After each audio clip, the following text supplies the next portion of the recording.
On tonight's show, we host a guest who spent 29 years at a federal penitentiary where he penned some remarkable literary work.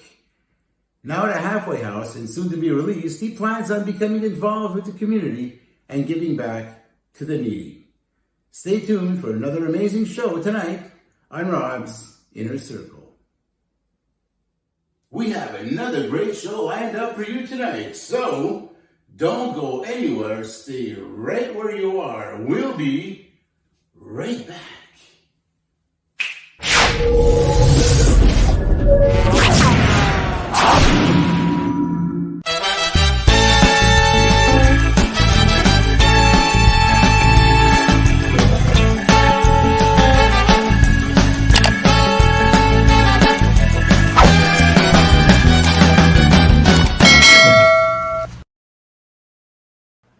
Good evening, ladies and gentlemen, and welcome to Rob's Inner Circle, broadcasting live on my personal Facebook page and the Bobby Short Shorts YouTube channel and on the Rob's Inner Circle Twitch account. A huge shout out to my good friend and producer of Rob's Inner Circle, Jenny Duhame. And also another shout out to our podcast techie, Patty Saragosa. We have some news, lots of news going on from our past guests on Rob's Inner Circle. We start off with an honorable mention, which goes out to our friend Jason A. White and his team of actors and film crews. As a matter of fact, his movie, The Hit, has been selected as a finalist at the Portland Comedy Film Festival, and it is up for the Best Comedy Film Award. Congratulations to you, Jason, and to everyone, and we wish you the very, very best of luck. Today, tune in 1 week early to watch Hilary Barraford's episode. Hilary, by the way, was also the star in The Hit.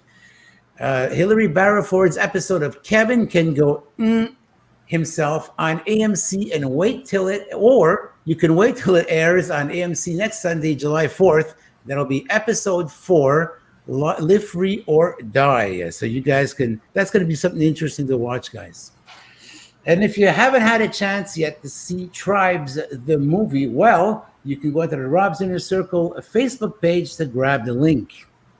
Limited time only, so get to see it while you can. And while you're at it, why not to tune in the Rob's Inner Circle Facebook page and follow us for all the up-to-date news.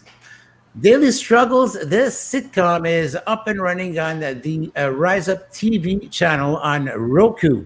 And you can watch Rise Up channel on the Roku stream stick. You can get that for as little as $30 on Amazon, or if you prefer, you can download the app for your smart devices.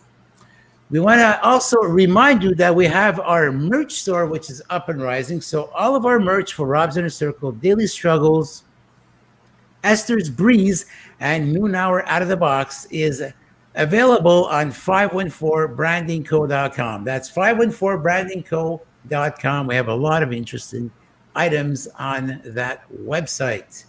We want to remind you and invite you to go onto the Bobby Short Shorts YouTube channel, click onto the playlists, and you can go check out all of our productions, and notably the Rob's Inner Circle productions. You go click on whichever production you want, whichever episode. You want to give us some likes, some nice thumbs up. You want to share, subscribe to Bobby Short Shorts, and of course, you want to hit the notification bell because you'll be the first to know every time a new episode comes out. Guys, it's that time once again. It's time to slip into our weekly ritual, and this is when everything just comes to a halt. You slow down, you let down the steam, let down the pressure. I'm going to take that deep breath. Sit back, relax, put your feet in the corner of the table, and let us carry the load. Folks, it's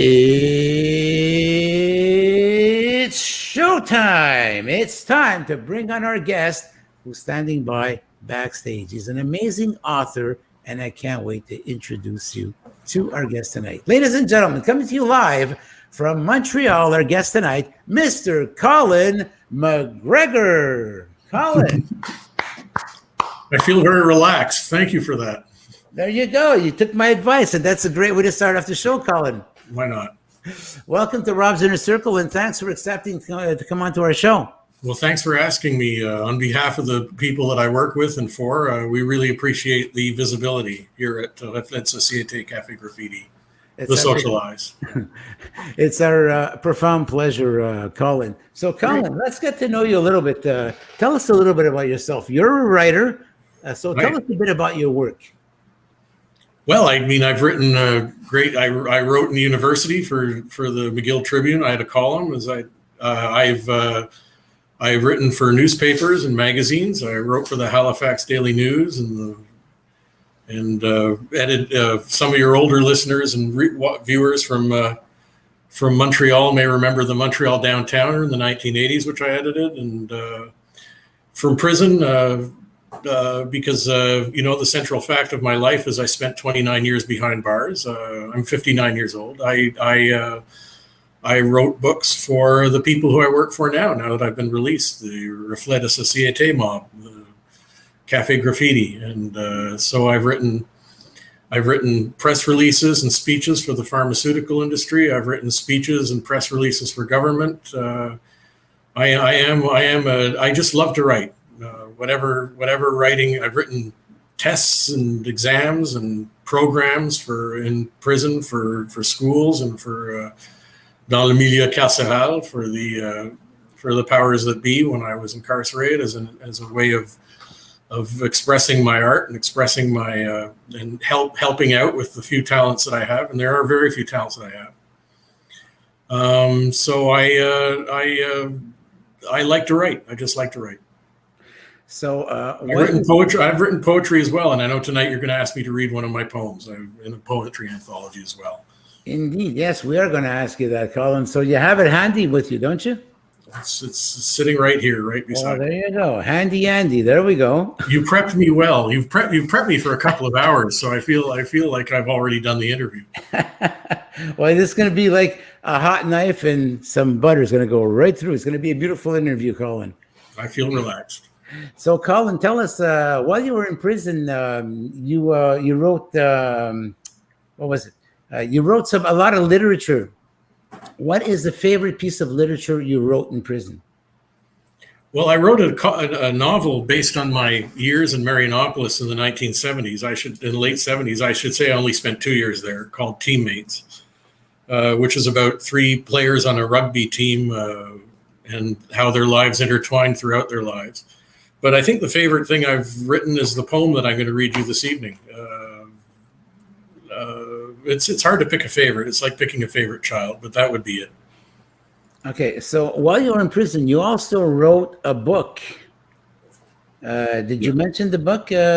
Teammates. I wrote a novel. I also translated a great deal of material for the Café Graffiti and Reflet de Société and édition-tnt.com, which is a publishing house and a magazine run by social activist Raymond Viger out of Hochelaga-Maisonneuve, which is Montreal's traditionally poorest neighborhood. And they publish a very, very wildly successful and popular magazine, which has been around for 29 years, called Reflet de Société. And in 2009, I was in jail and very, very depressed and very, very feeling very sorry for myself. And a fellow inmate told me about the magazine. He was writing for it and suggested I submit an article.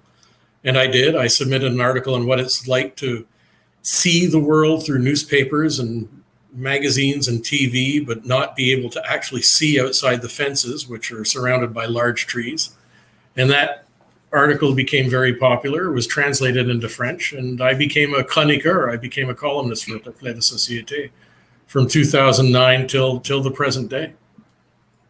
And all of your literary work that's going to be mentioned tonight, you go into the description box on the YouTube broadcast, and all the links are going to be there, ladies and gentlemen.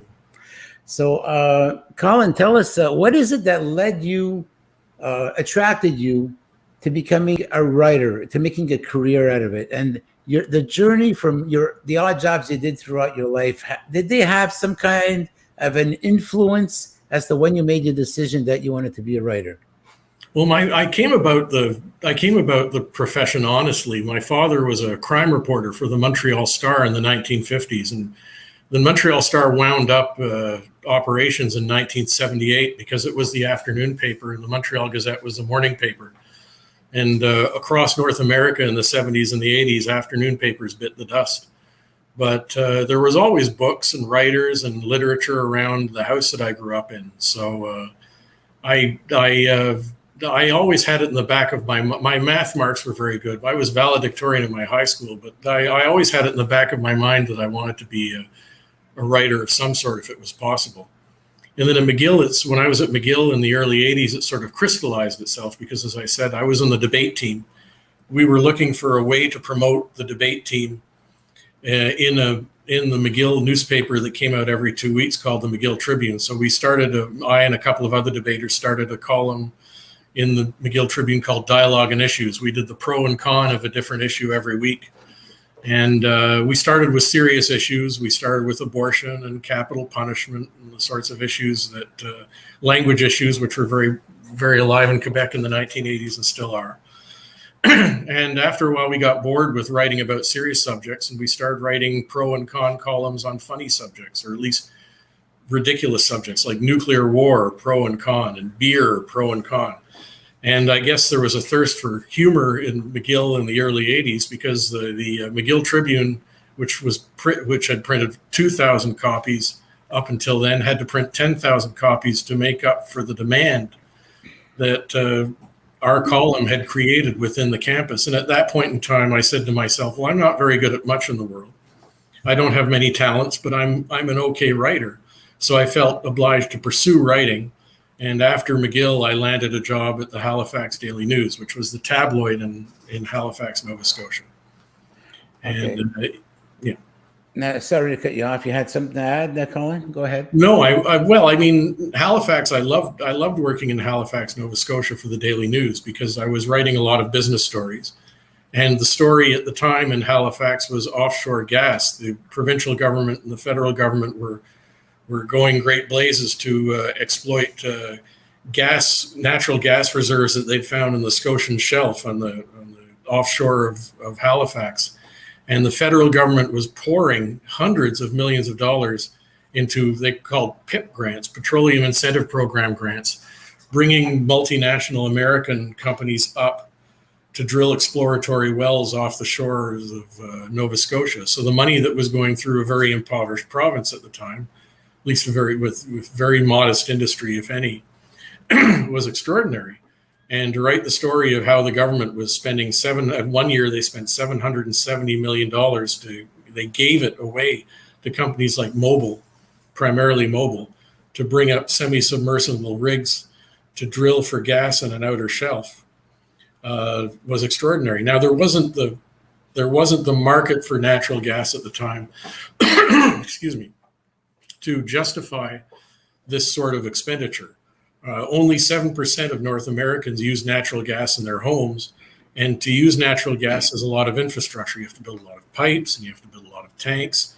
And nobody was doing that at the time. So this money was basically being funneled to American companies with very little sort of positive outcomes in Nova Scotia. And it was an exciting time in the life of the province.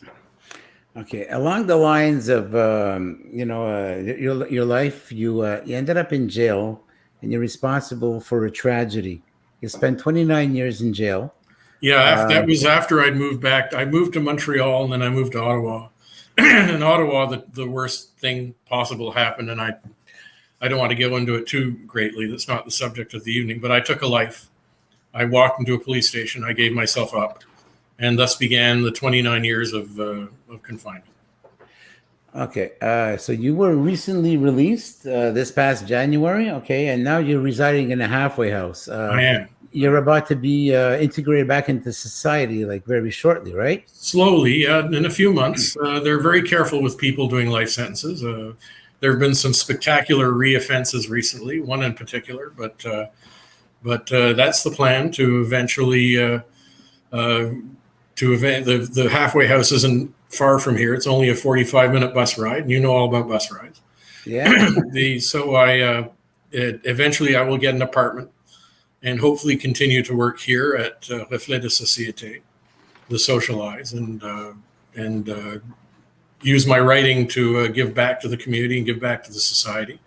Because the topics we deal with are topics of social concern. We deal with alcoholism, drug addiction, homelessness, mental illness, a lot of youth issues, because the Cafe Graffiti is first and foremost a youth center for kids and teenagers in this very poor area in distress. So yeah, I mean, they watch, they give you a lot of freedom, but you're still on a leash. And I have conditions. I'm not allowed to drink. For example, that's one of my conditions. I'm not allowed to drink alcohol. I'm not allowed to go into a bar. There are other conditions as well, but that's the idea, to reintegrate myself back in society. And this place full of art that you can see behind me, the idea behind Cafe Graffiti is to give street kids and delinquents art materials, and then with the art materials, they create their own art, and then they sell it, and they become responsible. They make the link between hard work and economic responsibility, and they become responsible citizens in that way, rather than just tagging walls willy-nilly. So that's the theory, that's the locus behind the Cafe Graffiti. And to fund their efforts, they publish magazines and they publish books. I've been very lucky to sort of get onto this bandwagon, as it were. Okay, so what was life like in prison? What is it that motivated you to get through 29 years under the watchful eye of the legal system? Well, first of all, prison isn't like it is on Oz or the American TV shows, at least not in Canada. But it is very confining. You are quarantined from the world, and you feel the quarantine, and you feel the stigma. When you start a long sentence, as I did, you can feel pretty hopeless, and you can feel pretty sorry for yourself, and you can feel pretty bitter as you can. But there are good souls in prison who work, both inmates and staff. And there were at Cowansville Institution in particular, where I spent 15 years. And Cowansville is a small town about an hour and a half due east of Montreal. There were staff members. There was a school. Every prison has its own school, so I could use my education to tutor other inmates and to help the staff write tests and exams and school texts and programs. There's also a chapel, and through the chapel we had a chaplain named Tim, who was particularly invested in literature and in bringing us books and bringing in tutors to help us to help people with literacy difficulties in prison learn how to read and write. Because this may surprise you, but 70% statistics show that 70% of federal inmates in Canada are functionally illiterate in both the official languages of Canada. Now, they may speak perfect Vietnamese or Chinese or Portuguese, but they're illiterate in English and French, which means they can't understand the judge's decision that put them in prison, and they can't understand the reports that keep them at a certain security level. So through the chapel, the Yamaska Literacy Council, which was working with the Lobog literacy system, which is the oldest and largest, was certainly the largest adult literacy program in the world. We're bringing in materials and sitting one-on-one with certain inmates, to the inmates who are brave enough to step forward and say that they needed the help, because it's a predator society. To say that you have a weakness in prison can be daunting. They would sit down bravely one-on-one with these ladies from the community. Most of them were ladies, to help people on Friday afternoons at our chapel. We'd set aside some time. People would get excused from their factory work, because it was a prison factory in Cowansville, or their school work, or their work in the kitchen, or whatever they were doing. Because in prison, inmates have jobs. They're not very well remunerated jobs. You only earn $3-4 a day, but everybody who can work, is able to work, has a job. So I started tutoring, and then I was accredited as a tutor trainer by the law box system. I was the only one in prison in Canada to be accredited a tutor trainer. And I was training at the end. I was training other inmates to tutor inmates. It was the motto of the Laubach literacy movement is each one teach one. It's one-on-one teaching. So once you teach a tutor, an inmate to tutor, then they tutor other inmates. And, not everybody 70% of prisoners are functionally literate, but there are a lot of very educated, very talented people behind bars who've made a mistake, as the chaplain Tim used to say, whose whole life has been defined by its worst moment, going to waste. And it was a good thing to channel. I felt like I wasn't wasting oxygen when I was doing things like this, when I was tutoring at the school or tutoring for Laubach literacy or writing for Reflet de Société. I felt that, or translating or writing books for Raymond Viger. I felt that I was doing something that I was not, if not born to do, that made my time there useful. Like I wasn't wasting 29 years of my life. So you wrote poetry while in prison. What's your favorite work you wrote? Is there an excerpt that you have for us from one of your works? Yes, well, Robert, I do, and I'll read it for you right now. Go ahead. And it's a poem of regret. It's called Cruel Tube. Excuse me, I have a frog in my throat. Oh, toothpaste, why won't you go back? I hope and hope and hope and hope, and hope again I'll squeeze you in and replay all my darker turns. The tube is cruel, the tube is harsh, that vomits out its gummy soap and never lets it home again, all my mistakes from whence they came. My boast, my crime, the time I won and never took the open door, when I was nice, but nicer still I could have been. And then that time, a life foregone, there was no point. There never is with dentifrice. You brush, you rinse, it vanishes, washed down the drain like so much paste. No plumber's tool can get it back. No quantum trick can wake the cat. One day they'll build a time machine, or better yet, a neat device that pumps the paste back in the tube exactly as it sat that year. The year we danced and laughed and sang, the joys and hopes, the dreams we shared. I dance no more, my back goes out, and modern music seems just noise. That's a wonderful piece of work, Colin. Congratulations. Thank you, sir. Thank you, Robert. What are the available programs in the penitentiary system that lead inmates back into society that are available? Well, the school is a program, and you can go into prison illiterate and come out with a high school diploma. And at Cowansville, you can leave with a CJEP diploma in the humanities.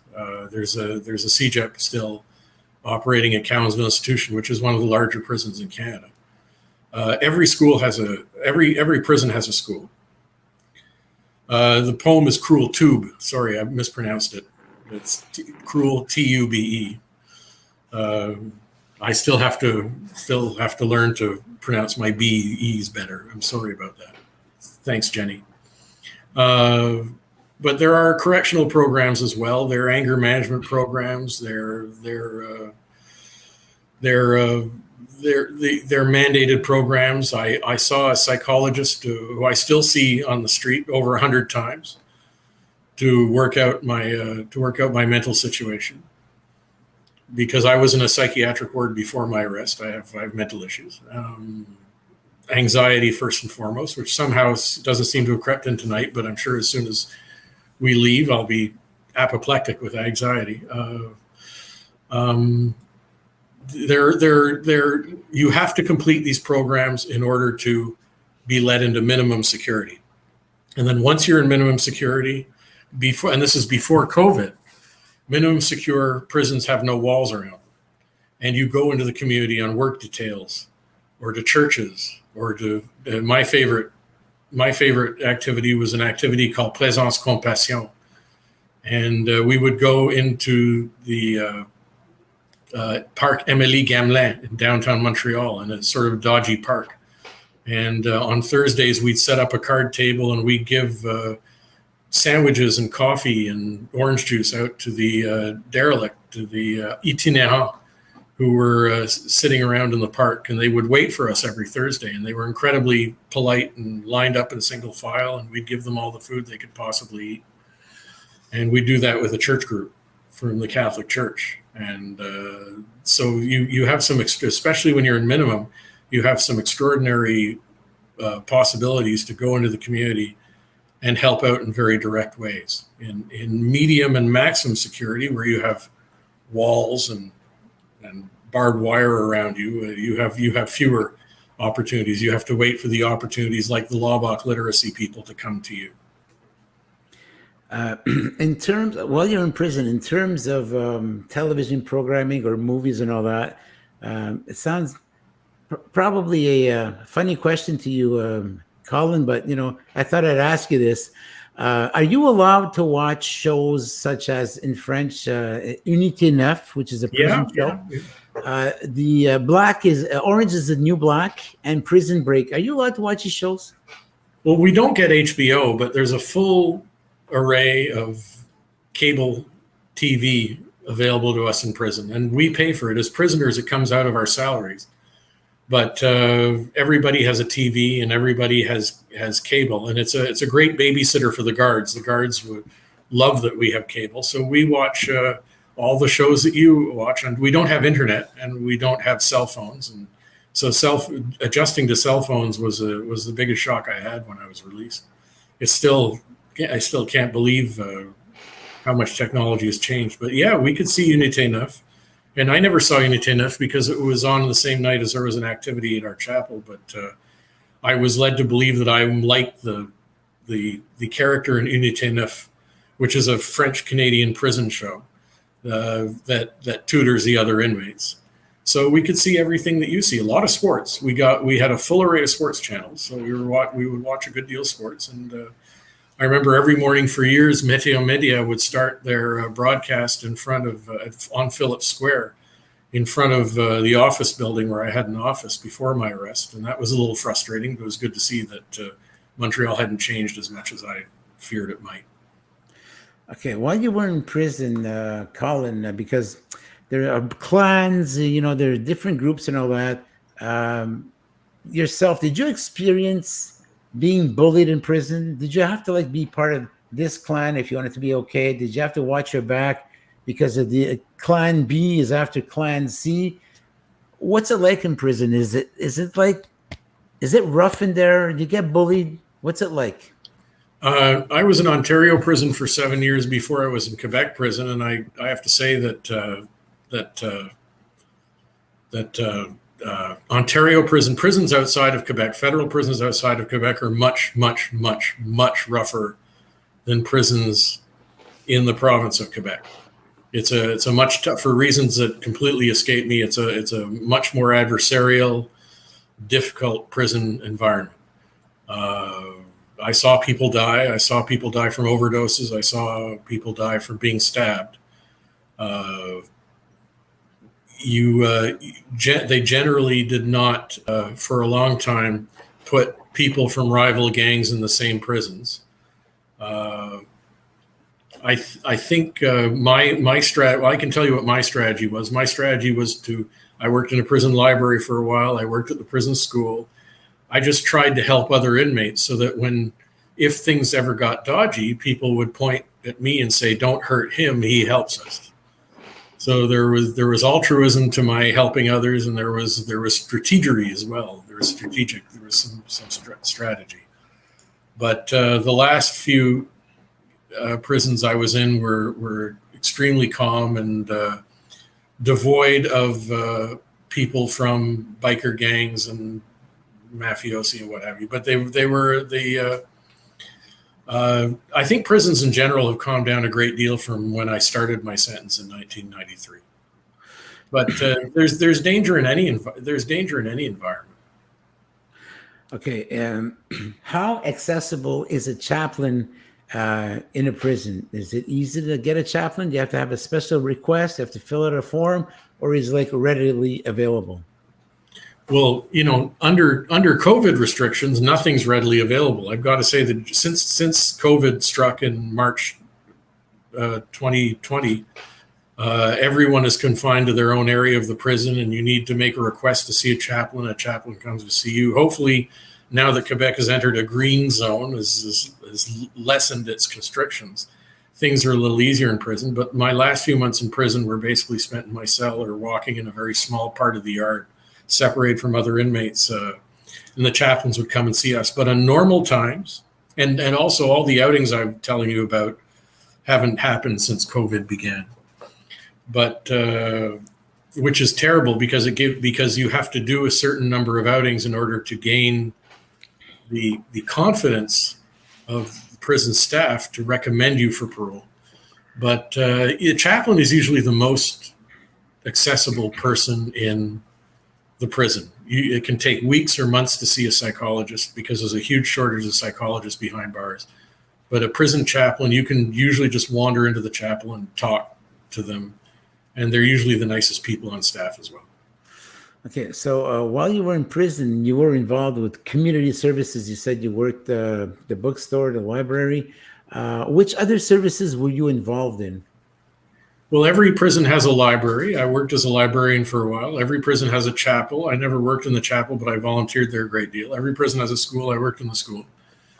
And for years, I also worked in an upholstery shop, which was good exercise at Cowansville Institution. So those were the places where I made myself most useful. There are other parts of their prisons have large hobbycraft areas where people can do woodwork or leather work or beadwork or what have you if they're manually inclined. And the vast majority of prisoners are manually inclined. When we used to do learning styles tests with Laubach literacy people, 95% of the inmates who would take the tests were kinesthetic learners, were learners who had to do something with their hands or write in order to learn. I'm pretty useless at that sort of stuff. I got by in Rambarage because it was a repetitive task, but you never saw me in the hobby shop. There's often a music room as well. A lot of prisoners are, you have so much time to learn, are marvelous, phenomenal musicians. There's a lot of musical talent going to waste in these places. I said you were doing a lot of, refurbishing, what is that? Upholstery. Rambarage, yes. Okay. Is that a talent you already had, or is that something that you could actually learn when you're there? Did they give you courses for you to learn that? You can learn welding. You can learn forklift truck operating. You can learn signalisation routière, road signaling. You can learn. There's a few things you can learn. Upholstery. I learned upholstery while I was there, and then you're given certificates if you do a certain number of hours. Nice. You do courses. They gave welding courses at Cowansville. I don't know if they still do. But again, a lot of this has been suspended because of COVID-19. Yeah. It's been it's a really tough. Prison conditions have become much more restrictive, and they only recently let visitors back in. Okay, and the upholstery you were doing, was that like for customers? Office partition. I was office, mostly 95% of it were office partitions. Oh, nice. Nice. Padded office partitions, sort of Dilbert partitions for nice offices, and then there's a prison. There's a company that represents all the prison factories across Canada called Corcan, and they will actually sell what we make in prison to corporations and government. So they're showrooms, and they go to furniture shows. So people make beds, and they make cabinets, and they make chests of drawers, and clothes. For a few months I worked. That's true. For a few months I worked when I was at Drummondville, sewing prison uniforms, jeans, and T-shirts. So there are things to be learned. There's far fewer things now than there were before the Harper era. The Harper era, they took away a lot of that. There used to be farms attached to the minimums where you could learn farm work to address the constant dearth, the constant lack of farm workers in Canada. So there are ways, there are things that you can, and there's the school especially. There are things that you can do to turn your life around and learn a marketable skill when you get out in prison. Well, we have Patty putting up some interesting banners over here while we're at it. How about the Books to Prisoners program? Can you elaborate a little bit on that? Well, there are a couple of groups that bring books in for prisoners. One is the one that I'm more familiar with is book clubs to inmates. Tim, the chaplain at Cowansville, actually dropped by my office here in Hochelaga-Maisonneuve a couple of weeks ago and brought me the book that they're doing in the book club at Cowansville now, which was provided by book clubs for inmates by Isabel Allende, called A Long Pedal to the Sea, I believe. And I haven't been able to pick it up and read it yet, but it looks fascinating. And what will happen is that 10 inmates will read the book, and then COVID restrictions permitting, they will sit together in the chapel and discuss the book. And if they can't get together in the chapel, Tim will go see them one by one and discuss the book. There's a lot of time to read. I did a lot of book reviews for the Montreal Anglican. I did over 30 for the Montreal Anglican while I was there. Tim or another chaplain would bring me a religious book or a theology book or a science book, and I would review it for the parishioners, the subscribers to the Diocese of Montreal's newspaper. And my degree's in philosophy, so I come upon that sort of work honestly. That's probably the work I did the most that was close to what I studied in school. Your father was a reporter for the very defunct Montreal Star back in the day.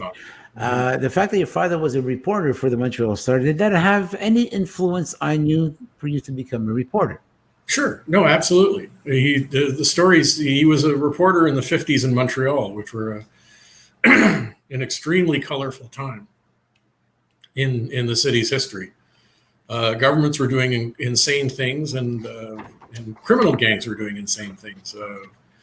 You know what habeas corpus is. You have to present someone within 24 hours of him being arrested in front of a judge with a reason for arrest. Otherwise, you have to let him go.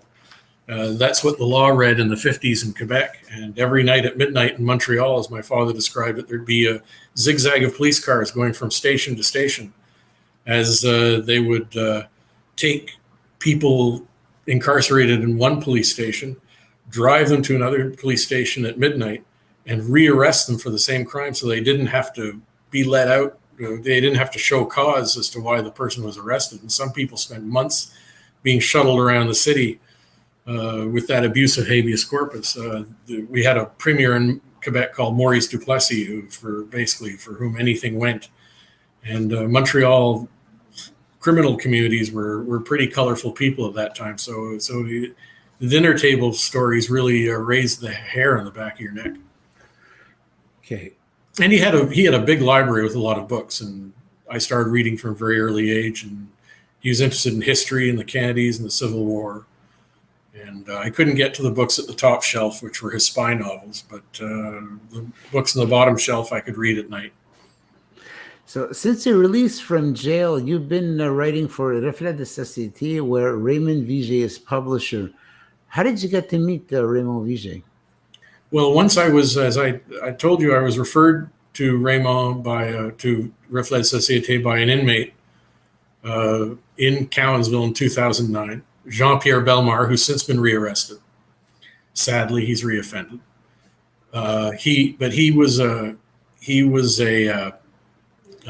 Jean-Pierre actually won journalism prizes for what he wrote, Reflet de Société. He said, "You should try your hand. This is what you used to do for a living." Everybody knew of my journalism writing past. So I wrote one, and eventually Raymond, after I'd written a few, Raymond came to visit me in prison with his wife, Danielle Simard, and some of the staff members of Reflet de Société were on my visitors list. And from 2015 to 2017, we published a magazine called The Socialize, which was the English equivalent of Reflet de Société. It closed in 2017 because we couldn't get enough subscribers to break even. But it still exists in web form, and if your viewers want to look at the website, it's Raymond told me today I can give you the address. Eventually, it's going to be a pay for play site, but the website is tse2015.ca, and I started once Raymond came to visit me, he gave me one of his books about how he overcame depression and suicidal thoughts to become a social worker, called Love in 3D, L'amour en trois dimensions, which I translated into Love in 3D. And then eventually, because Raymond had been a suicide prevention counselor for many years, including 5 years in the Inuit Arctic of Quebec. That's it. Quebec Suicide Prevention Handbook. I translated and added to that from my own experiences in prison. And then I wrote my novel Teammates. And then this poetry anthology, It's Always Darkest Before the Dawn. Very so I was lucky because I had a computer in my cell.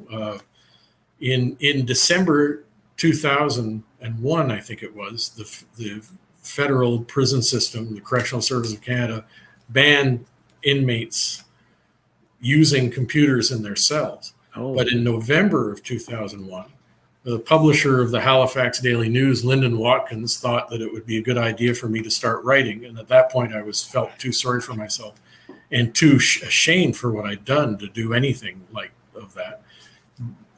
Ordered a Dell for me from the telephone, from a toll number, which is how you used to order computers in the year 2001. Sent it to me and said, get back to writing. You have a talent, and this is a way to express yourself, and maybe it'll help you to get out. And he was Nostradamus prophetic in that, because I used that Dell computer for 20 years. Oh, wow. There was a grandfather clause for people who had owned computers before the moratorium, which was supposed to be temporary, is now permanent. So inmates don't have computers in their cells. We don't have cell phones. They don't have cell phones. It was quite something to have that. So you like yourself, you're in the halfway house and you start seeing all the devices. You start seeing these cell phones, what do you call them? iPads and what have you, tablets, these televisions that are smart. You just must go like, oh, wow. You must be blown away just by looking at all this. I am completely blown away. And nobody who lives in today's society you can call stupid, because there's so many passwords and codes and keywords to memorize. And kids just sort of, it's like their brains are attached to the computer. They just whiz right through that. So whenever I have a problem with my cell phone, I just ask one of the younger staff in their early 20s or late teens at the halfway house. I just give it to them and I say, this is my problem. And they go, and everything gets repaired. And within seconds. It's within seconds. It's repaired. It's extraordinary. And I still resent having to carry a cell phone and all the things you have to carry around everywhere. Now men have purses, and I have to have a backpack, which is always full because there's so much paraphernalia to carry from place to place. And I can't be out of touch with my parole officer.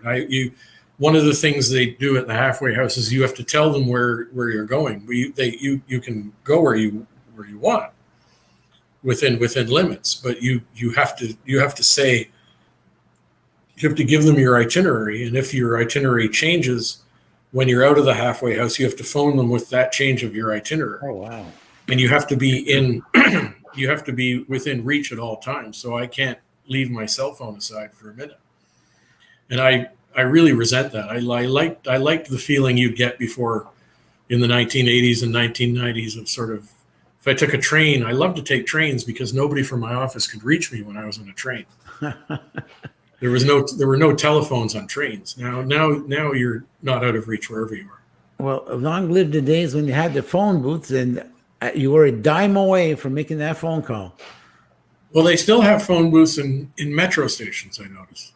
Oh, I don't remember seeing one of those. Anyway. Yeah. There's still pay phones in metro stations. Okay, but besides that, if you forget your cell at home, mm-hmm. I don't remember seeing any pay phones anywhere, like in the streets, like they used to have.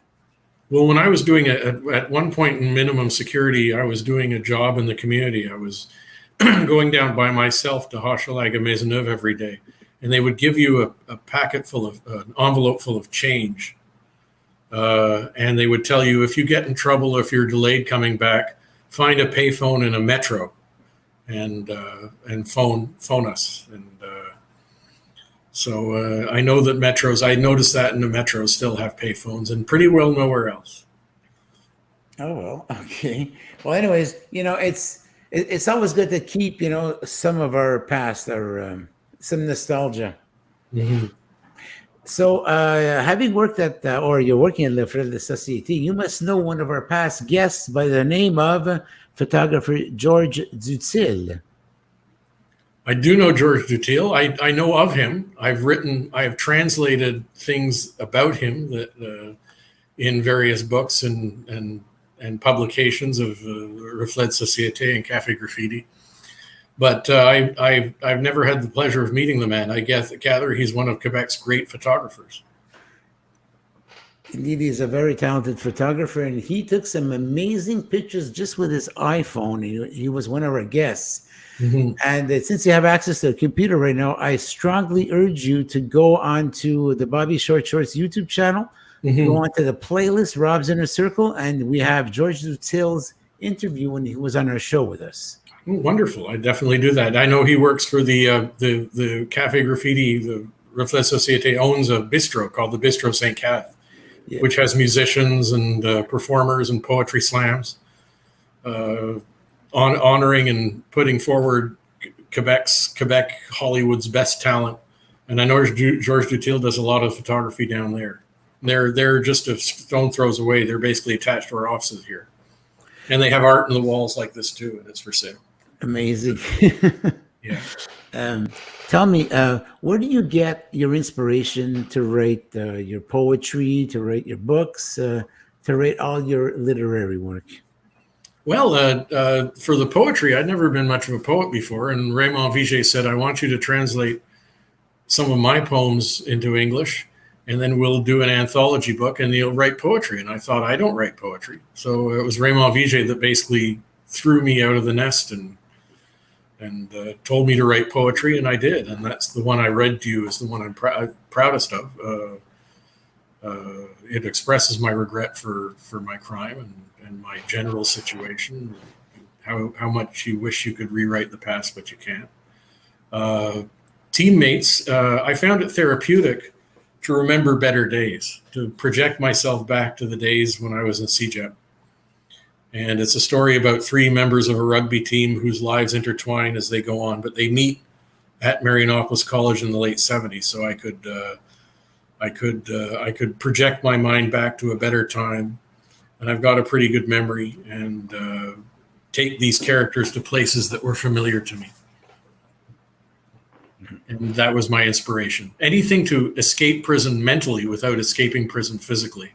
Especially the long years I was in Cowansville, when you have a large hedge of trees surrounding the prison yard and the institutions, you can't see anything outside.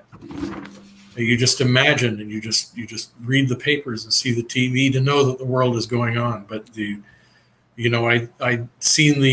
I'd seen downtown Baghdad, Iraq, 1,000,000 times on television while I was at Cowansville, but I never saw downtown Cowansville because they didn't put it on TV.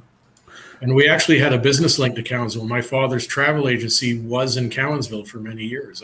After he was a reporter, he opened a string of travel agencies, and one of them was in Cowansville. So it was a town that was not a stranger to me. Did you get to travel a lot because of that? I did. When I was, we didn't have a whole lot of money, but my father was very generous with airline tickets. I got the feeling, we didn't always get along. I got the feeling sometimes he gave me an airline ticket hoping I wouldn't come back. So I worked in Britain, I worked in England and Scotland, I worked in France, and I worked in Australia during my school time. Took semesters off and summers when I had a summer job, it was abroad. And that's the best way to visit a place, is to work there, and you get to really see how the place works. Colin, talk to us about submissions and publishing an article. Could anyone submit, or do you need an extensive bio? Are there editors to review? No? No, if someone wants to submit something for on a social theme, on the themes that I've already talked about, on the marginal of society, we're willing to take a look at them for Reflet de Société and the Social Eyes. The Reflet de Société's website is refletdesociété.com. Reflet de Société, perfect timing. You can send something in French to refletdesociété.com. For the Social Eyes, it's tse2015.ca. Or you can send the English submissions into Reflet de Société as well. We publish opinion pieces and different articles from people all the time. Keep them fairly short, with 600-700 words maximum. But we definitely look at submissions from people all around the world. As long as it's, we're very interested in youth issues and graffiti and art, music and culture, but especially the marginalization of people, the things that make people, put people on the sidelines. Okay, can this be lucrative? Anyone submitting his article and it's been picked up and all that, can you actually get paid for your work? I don't think at this point we would. I'd have to check on that. I'm not Raymond Viger. I'm not the publisher, but there might be some remuneration. I know when I worked for the prison out of prison for years, I wasn't paid for my articles in Reflet de Société, but I did get some redevance, some royalties when a book was sold. Okay, and also I would give some of that money away to charity and anonymously, and keep the rest. Which charities did you choose back then to give the money away to? I don't want to go into specifics, but women's shelters, basically. Okay. Women's Okay. shelters. Okay, fantastic. Okay. Well, that's a great gesture on your part. Well, I shouldn't have shouldn't blow my horn about it. I probably shouldn't have even mentioned it. It's But okay. we do get some royalties when a book is sold. Okay. Have you written any scripts, maybe screenplays? Have you written anything for a movie, television? Is that part of your plans as a writer? No, Eventually? but I mean, inmates. There was an inmate who wrote when I was at Cowansville, who wrote screenplays, television screenplays for CBC, for Radio Canada. They did a series, and I forget the name, on life inside a prison, and he was remunerated for it. I wrote one screenplay. I wrote one radio play, which won a contest for the Eastern Townships Radio Play of the Year in 2012. And it was called A Student Summer Abroad, and it was about a Bishop's University student who ends up homeless in London, England, after he gets thrown out of his grandmother's house for being mean to the budgie. And he ends up stumbling on a group of people who dumpster dive to find antiques. Anyway, it was a little silly, but it was an Eastern Townships theme, and it won Chalker's Prize in 2012, and it was played on the radio station out in Knowlton CIDI several times, and they may still be playing it for all I know. So I did one, and it beat professional script writers, but I have no plans to do anything like that in the near future. So let's talk about your childhood a little bit. As you were growing up, I don't know, 3-4 years old, whatever. What were your plans and aspirations back then? Were you already interested in reading and writing? Was this something that you came out of your mother's womb with this interest? Well, I was always interested in reading and writing, but I had a different plan every day. I had a different ambition. I had trouble deciding. One day I wanted to be a lawyer. One day I wanted to be an astronaut. One day I wanted to be a play-by-play announcer for the Canadians. That was probably the most consistent one. Play-by-play announcer for the Canadians. I was not very good at sports, but I like to talk about sports. So I had one day I wanted to be a businessman. One day I wanted to be a salesman. One day, it just depended on the day. I still am very indecisive as a human being. So, but writing and reading, I read voraciously, and writing and reading were constants in my life. So you wanted to be a play-by-play announcer for the Montreal Canadiens. And which announcer, going back a few years, did you relate to most? Was it Bob Cole or Danny Gallivan? I like Dick Irvin. Oh, Dick Irvin, yeah. Danny Gallivan too. Yeah, all of them. I liked all of them. Some of the ones in the States that were doing doing football and baseball as well. Kurt Al, Gowdy and Tony Kubek, if you remember them.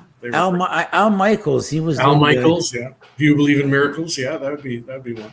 Yeah, he had the Miracle on Ice 1980, right? He's the one who called the play-by-play for ABC Sports, right? You are correct, sir. Well, my God, my memory's still there. That's pretty awesome. What are the among the books that you've read? Which ones you cherish the most? The authors, from those books that actually inspired you to go further into your journey as a writer. Well, we were talking about John Steinbeck earlier today, and I very much like John Steinbeck. I like Ernest Hemingway and John Steinbeck. They had very simple prose, very direct. So, Hemingway had been a journalist, so he had this very simple, clean-cut way of expressing himself. But if I had a book that really influenced me when I was younger, it was Bertrand Russell's Autobiography, which I think he won if he didn't win a Nobel Prize, he won some sort of prize for it. But I think he won a Nobel Prize for literature.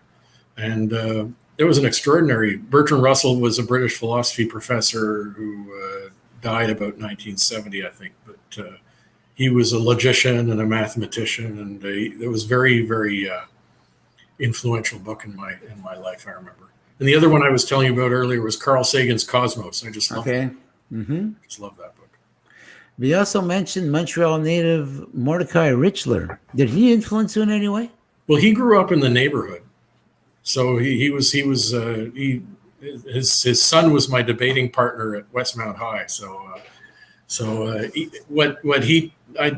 I talked to him a few times. He was friends with my father, but what he showed me more than anything was that you could make a living as a writer. It wasn't pie in the sky. It wasn't like I want to be a Hollywood superstar. It was something that was realizable. So now that you're out of the penitentiary, you're about to be released and all that, what are your plans? Do you plan on getting involved with the community? Is there anything special that you would like to do for the community? Well, I'd like to get involved with an organization like I went down and saw St. Michael's Mission a few weeks ago for an article, actually, for the Socialize and Reflet de Société. St. Michael's Mission is in the shadow of Place des Arts, and they do wonderful work as a soup kitchen. They're the only soup kitchen in downtown Montreal that didn't close for a day during the pandemic. So you can just imagine how committed they are. I wouldn't mind, once I get my feet on the ground, and I'm still adjusting to modern life and coming to work here at the Cafe Graffiti, I wouldn't mind doing something like that nights or weekends, working for the sort of organization like Présence Compassion that goes into parks and feeds the homeless. That's the sort of thing I'd like to do with my spare time, once I get spare time. Colin, if you can back up time, and I'm not making reference to your prison term, whatever. Right. Is there something that in your life that you would want to, you would wanted to have to do that you didn't have a chance to do? What is it exactly that you still today, if you had a chance to do it, you would do it?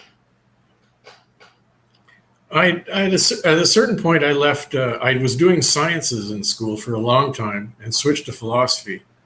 And I always think, what would have happened in my life if I'd stayed in chemistry?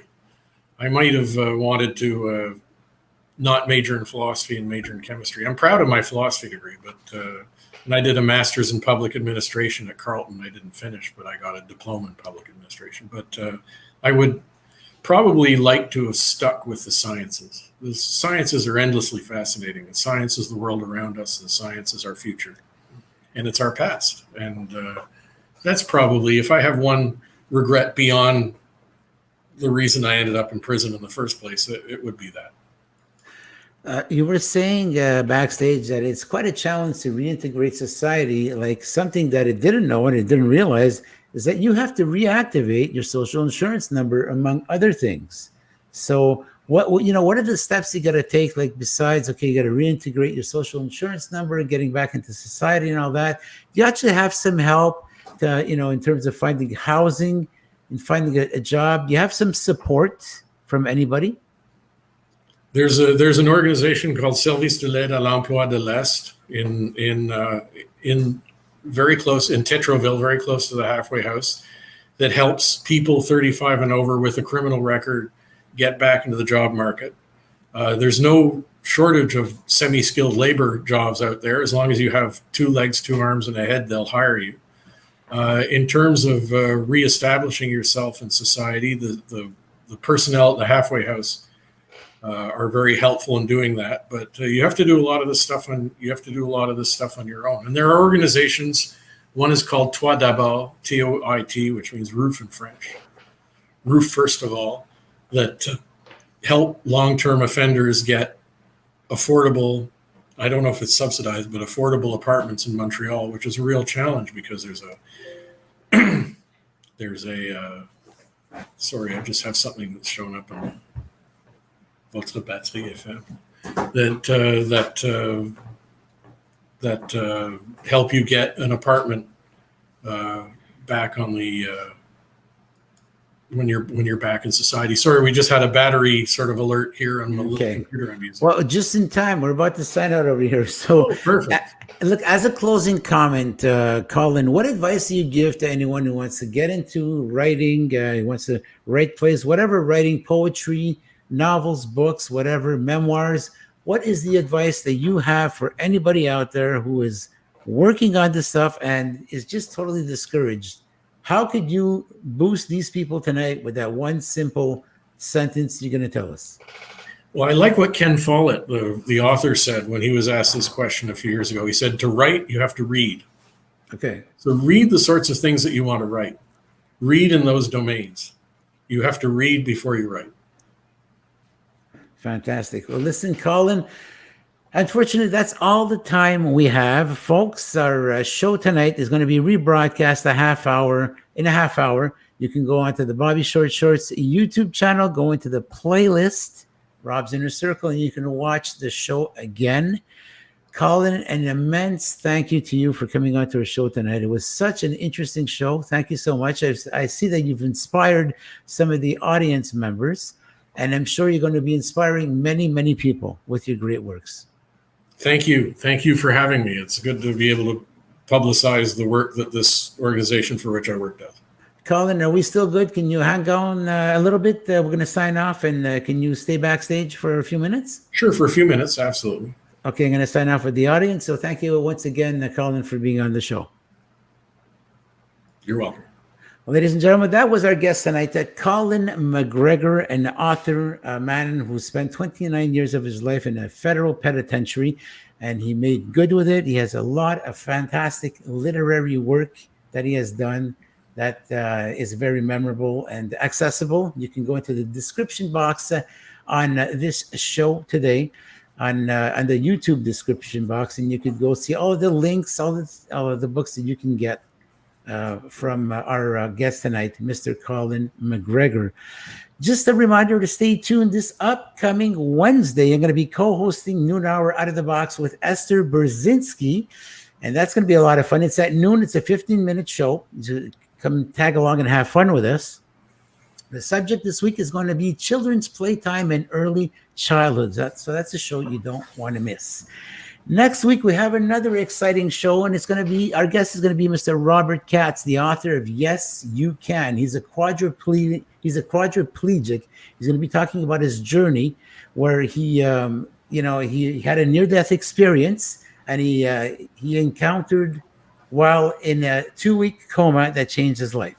So that's going to be a really exciting show, guys. You don't want to miss that near-death experience. We talked about that on one of the latest episodes on Rob's Inner Circle. Not Rob's Inner Circle, sorry. Noon Hour Out of the Box. I'm doing too many podcasts over here.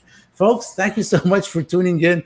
We're going to be seeing you next week. Same time, same place, same reason. God bless and have a great week. Ciao, everybody.